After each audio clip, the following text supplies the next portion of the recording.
Hey, Colby and Kau'i here from KCMG Real Estate Advisors in Downingtown Life. Today we are with Restore Our Roots in Downingtown. We have Zach, Kaylin, Tara, and Amy with us. Good. So tell me a little bit about Restore Our Roots. What is your mission? What do you do? Yeah, so I guess we formed on April the 24th of 2019. We had our first little kickoff meeting in that pavilion behind y'all. Nice. And originally we were only kind of conceived as like a gardening outlet. It wasn't necessarily this bigger picture kind of thing that we've become. And the head chairperson of the Parks and Rec Committee at the time said, hey, you want something to do? Sure. Well, why don't you put some plants on this little tributary thing and people can see what you're doing? And we did. Well, it's all about people, plants, and community. Yeah. And we're about environmental literacy in the community too, to get people connected to the watershed. A lot of us have ecology in our backgrounds, passion for taking care of the earth, you know, and being a part of this planet in harmony. And there's definitely a great need to help the Brandywine in so many ways, and our local pollinators and pollinators that travel. So yeah, there's a lot in our mission and goals. You know, I got to be honest, we were talking about this before. We never had heard of Restore Our Roots before. So how do you guys get the word out about what you're doing and how to get involved and volunteer and activities that you have going on? And I'm sure there's lots of people who want to get involved, just don't know about it like I did. We kind of started with social media outlets just because that was pretty easy. Yeah. We've been fairly active in the community. We've been involved with planning commissions. We've been involved with the Downingtown Shade Tree Commission. So we have a whole bunch of avenues where we're just testing different areas of what projects can we do, how can we talk about these subjects a little bit more, and how can we approach the general audience. We send out a monthly newsletter. We're still doing social media posts, and we're doing things like this to try and get them. So on your newsletter then is where you're also putting your events and things of that nature. And then how many, is there anything that like for instance, where do people sign up for the newsletter? We have a website too, restorourroots.org, and they can find us there. We have social media on Instagram, Facebook, and then we do a lot of public events too. Yeah, for the like public we events, said, we have a sign-up sheet. We're here in Kerr Park tonight, and you've done a lot of work here, obviously. So what other areas in Downingtown have you guys had an impact on? In chronological order, we started in Kerr Park. Chronological and alphabetical. Kerr Park, phases 1 all the way to phase 5 down there. Okay. And then in 2022, in the early spring, Tara got us in at Beaver Creek Elementary, planting along Copeland Run. On both sides, though, On right? both sides. And then Grace Lake Church on the other side. Kaylin got us in about May of 2022 to plant at Marinelli Park. And then we kind of pumped the brakes there, and we've been maintaining those areas, making sure when tubes get knocked out because of the weather or what have you, the buffer is being maintained. And we're not trying to spread ourselves too thin. And then a new park will be this fall, first Saturday of November, Johnsontown Park. Yay! So 100+ trees there. We did circle back to Kerr when they ripped out the 119 ash trees. Right. We've been planting now in the center of the park to try to reestablish some shade. Yeah. How do you guys come up with your locations, and how are you funded essentially? Like, do you have equipment that you need to plant, and the supplies, and all that stuff? How does that work? Galen, you want to take that one? Sure. We're mostly donation funded. There's a couple different avenues that we've been fortunate to take advantage of. One such avenue was a statewide initiative that gives these native trees and planting materials out for free. Unfortunately, that might not be going on in the future, so we're just looking at partnerships and avenues to make sure that we still have a constant supplies of the materials that we need.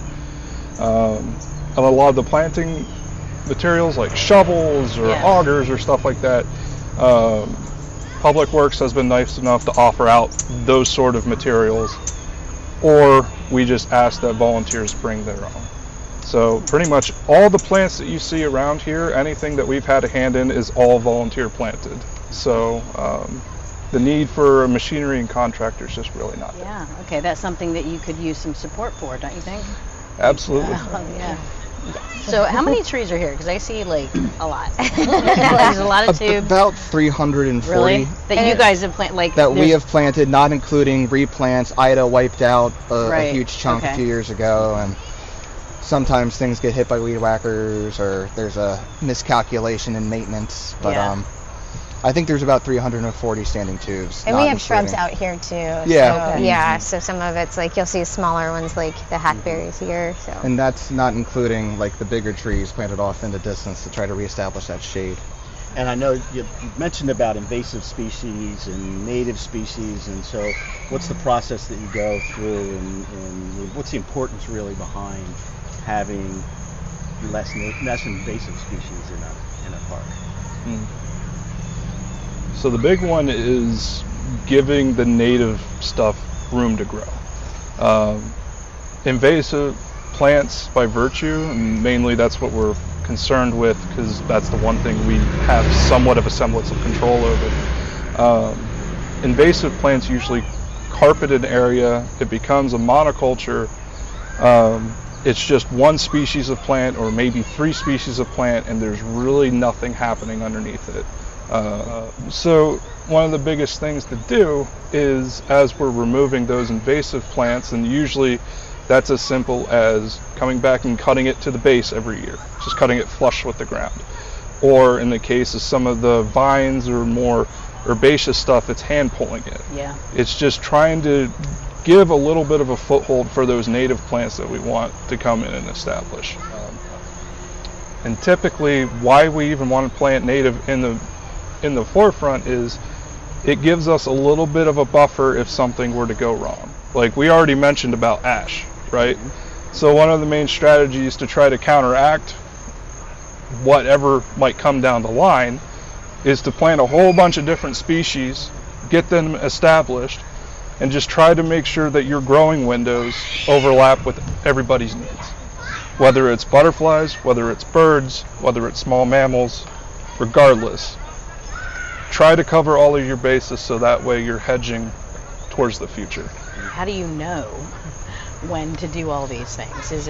What kind of education are you doing, either with the volunteers or even the people who join your organization, to know, like, what do I need to do? When do I need to do it? How often do I need to do it? A lot of us have just varied backgrounds, which is just what's so cool about our core team. Like some of us are just beginners, like with no plant botanical knowledge. Some of us are coming back like me, whatever. And then Caitlin's got a lot of experience because this is like his life's work. So we all have a varied background, but we're also digging into like all the amazing resources that are surfacing now. So many messages are coming out now about, benefits of native plants. Be careful about the chemicals that you use. Be careful about the plants that you're buying at big box stores, because a lot of them are not straight species or cultivars. They don't serve the same kind of way that a native straight species would. And they may have some harmful chemical like an insecticide, neonicotinoids in them too. So we're trying to create a lot of awareness. We have we have resources on our website, and that's what we're trying to do in social media, and that's part of this National Wildlife Federation initiative too, is getting that awareness out about how to be more wildlife friendly, living alongside wildlife. Yeah, so can volunteers join, or even just not, even if they don't want to be involved in the plantings and the maintenance, can they just join to be educated? Oh, absolutely. Yeah, we have public events a lot. We've worked with the library, East Branch Brew Company, the Friends Meeting House. We're going to be at the festivals this fall selling native plants too. On the fall festival? Yeah, we'll have educational materials out too. Really great National Wildlife Federation flyers about how to be pollinator friendly, and if you want to do more, there's a lot of information that we'll give out that way too. Will it benefit people who are planting gardens and people who are planning, that kind of thing? We have a really good friend who's a gardener, and I'm like, I would never know where to begin. Yeah. And so a lot of people are probably wondering, where do they begin with their garden? If it's not just, vegetables or, just start small, but start successful. Plant the right plant in the right place. And can we just help bring with you that. over? No, and bring you over? Well, we actually are starting to do consults for people because of this National Wildlife Federation initiative that we have in the borough to become a certified community habitat. We are now starting to get not even just the awareness out about the benefits of what we've been talking about so far, but to get each a yard or a place of worship or a business or school certified as well. Oh, okay. And they have to meet certain criteria that wildlife need. And so we've actually done our first consult this past weekend, and then they got certified like right away. Yes. And they were ready. So, but we're happy to come out, and that'll be on our website soon about how to schedule a consult, and it'll probably be just for like a small donation. We have a lot of resources to share and can help with that whole process. More specifics on that. What's really involved? Like this, is it really difficult to get that certification, or are there different levels of that certification? Like, just explain in general how that works. Yeah. Sure. So we have partnered with National Wildlife Federation because, as Tara said, we're trying to get a community certification for all of Downingtown. Part of that is outreach to our residents and business owners to certify their own yards. And there are 5 key components that are required: food, water, shelter, places to raise young, and sustainable gardening practices. And like we said, we're happy to, schedule a visit to come out and help people get started, or That's just awesome. look and see what you've already done, and maybe you need a little bit of work in the area of water because that one's really tough for people. Or maybe you're in great shape, like we just visited a garden that was 100% ready to get certified when we visited. So we're reaching out to the community and asking for help. Yeah, so if Create you're habitat. if you're in the 19335 zip code, you So it's qualify. not just Downingtown Borough. Right. That's your main focus. Right, But yeah. 19335 Qualifies, is the area that you yeah, to help us get certified. And so we need probably about 60 or 70 more certifications. So Okay. yeah, and again, that can be places of worship, schools, businesses, individual homes. So yeah. And you can start with just one plant. One plant counts. And a lot of it can be, simply just removing lawn also and planting something that's more beneficial, and that also helps the watershed with stormwater getting Yeah. into the ground instead of running off and going into the river with, Which is who knows a what's very in it. important subject for Downingtown. It is, yes. It should be, yeah. You were kind of touching on this earlier, but what is your advice, like your main piece of advice? Obviously, that's something, when you're starting to plant a native species in your yard or, business, what would be just a couple pieces of advice people should follow? You're up first. Yeah. Zach, you're Yeah, up. you do it, Zach. No, so my strategy is I go to Kalen and I say, Kalen, I found this thing. I'd like to incorporate it. We all go Can to you help me Kalen. out? And then he usually goes, sure, bud. And then I throw him a beer and we make it. We have a day out. That's my strategy. So my advice, Tara already said it. Start small. You don't have to take on something the scale of what we've been doing. So many besides things. space. It's so great.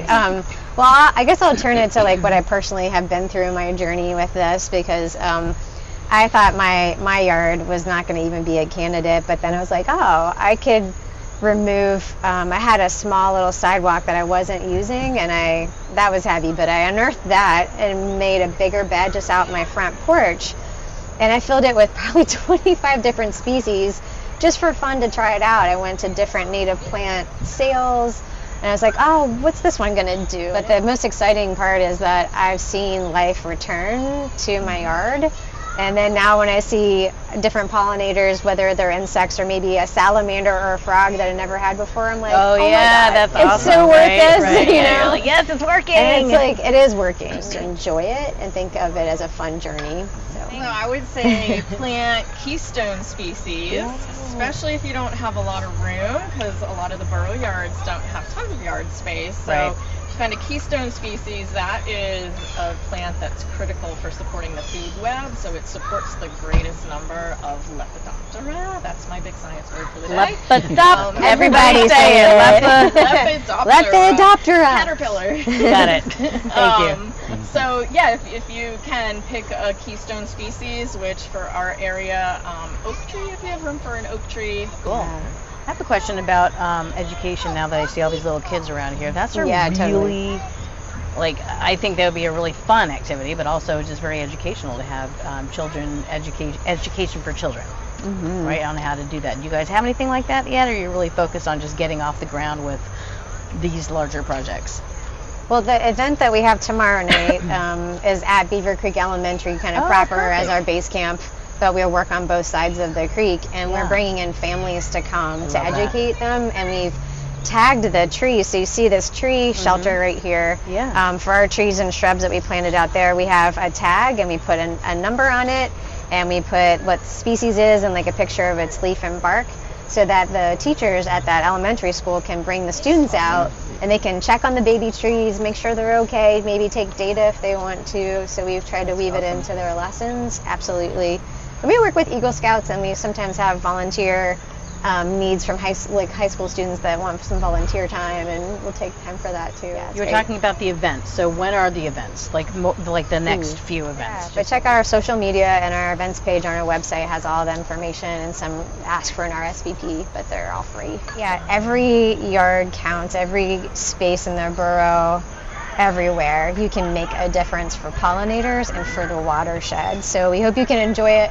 Come see us at our upcoming events, and I think Amy will go over some of the next steps to connect with us. Yeah, we'd love for everybody to get involved, reach out to us, check out our website, come to our volunteer nights and help us plant trees and take care of trees. Sign up for our newsletter, follow us on social media, and the big thing we're asking for everybody is to be wildlife friendly and create spaces at your own home where we can live together with wildlife. Great. Thank you for taking the time. Yeah, to talk thank to you us all for today. It's been a taking the pleasure. time Thank tonight. you. It's restoreourroots.org, restoreourroots@gmail.com, and you'll get Zach. You will. For better or for worse. Thank you so much. Appreciate your time. Thank you. Thank you. Bye.